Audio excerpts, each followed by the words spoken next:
Assalamualaikum warahmatullahi wabarakatuh. Perkenalkan, nama saya Akika Nabila Putri dari Ilmu Kelautan kelas C. Saya kelompok 11. Saya akan menjelaskan sedimentologi sebagai tugas pendahuluan.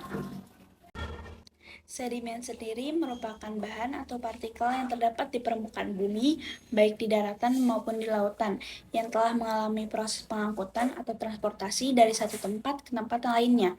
Angin dan air menjadi salah satu agen pengangkut sedimen yang utama. Sedimen ini apabila mengeras disebut dengan batuan sedimen. Ilmu yang mempelajari batuan sedimen merupakan sedimentologi.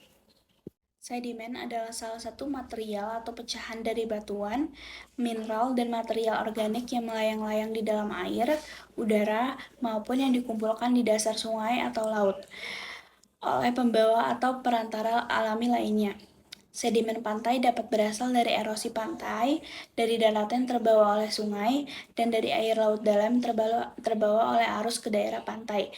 Dalam ilmu teknik pantai, dikenal dengan istilah pergerakan sedimen pantai atau transport sedimen pantai. Sedimen dapat diangkut dengan 3 cara, salah satunya dengan suspensi. Dalam teori segala, ukuran butir sedimen dapat diangkut dalam suspensi jika arusnya cukup kuat. Akan tetapi, di dalam kenyataan, hanya material halus saja yang dapat diangkut dengan suspensi. Sifat sedimen hasil endapan suspensi ini adalah mengandung persentase massa dasar yang tinggi, sehingga butiran tampak mengembang. Dalam massa dasar yang umumnya disertai memilah butir yang buruk. Ciri lain jenis ini adalah butir sedimen yang tidak diangkut tidak pernah menyentuh dasar aliran. Selanjutnya ada Bedlord Transport. Berdasarkan tipe gerakan media pembawanya, sedimen dapat dibagi menjadi 3, endapan arus traksi, endapan arus pekat, dan endapan suspensi. Arus traksi adalah arus suatu media yang membawa sedimen di dasarnya. Pada umumnya, gravitasi lebih berpengaruh daripada angin atau pasang surut air laut. Sedimen yang dihasilkan oleh arus traksi ini umumnya berupa pasir yang berstruktur simpang siur. Yang ketiga ada saltation. Dalam bahasa Latin artinya meloncat. Umumnya terjadi pada sedimen berukuran pasir, di mana aliran fluida yang mampu mengisap dan mengangkut sedimen pasir sampai akhirnya karena gaya gravitasi yang ada mampu mengembalikan sedimen ke dasar. Pada saat kekuatan untuk mengangkut sedimen tak cukup besar dalam membawa sedimen yang ada, maka sedimen tersebut akan jatuh atau mungkin tertahan oleh akibat gravitasi yang ada. Selain itu, proses sedimentasi dapat berlangsung sehingga mampu mengubah sedimen-sedimen tersebut menjadi batu. Selanjutnya ada morfologi sedimen.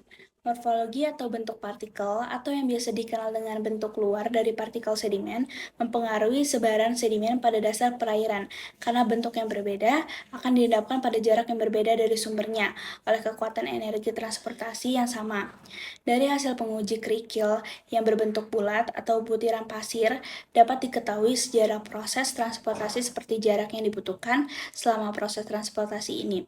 Ada 2 bentuk utama partikel sedimen, yaitu angular atau urutan tingkat yang ditunjukkan pada suatu partikel mendekati bentuk bola, atau roundness adalah bentuk partikel yang berhubungan dengan tingkat ketajaman dan lakukan di sisi dan sudut partikel. Berdasarkan kejadian, batuan sedimen dibedakan menjadi 2 sedimen, yaitu sedimen klastik dan non-klastik. Batuan sedimen klastik adalah batuan sedimen yang berbentuk dari hasil litifikasi material hasil rombakan batuan yang ada sebelumnya.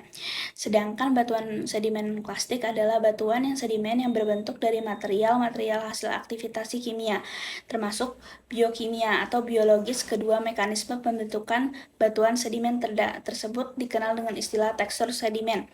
Klastik dan non-klastik. Penekanan pada batuan sedimen berstruktur klastik adalah ukuran butir dan bentuk butir.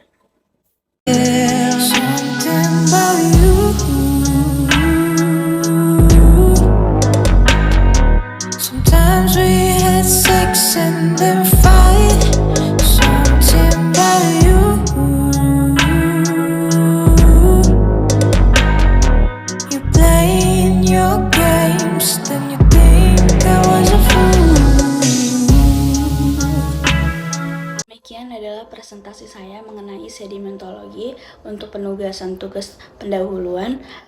Mohon maaf apabila ada yang kurang. Assalamualaikum warahmatullahi wabarakatuh.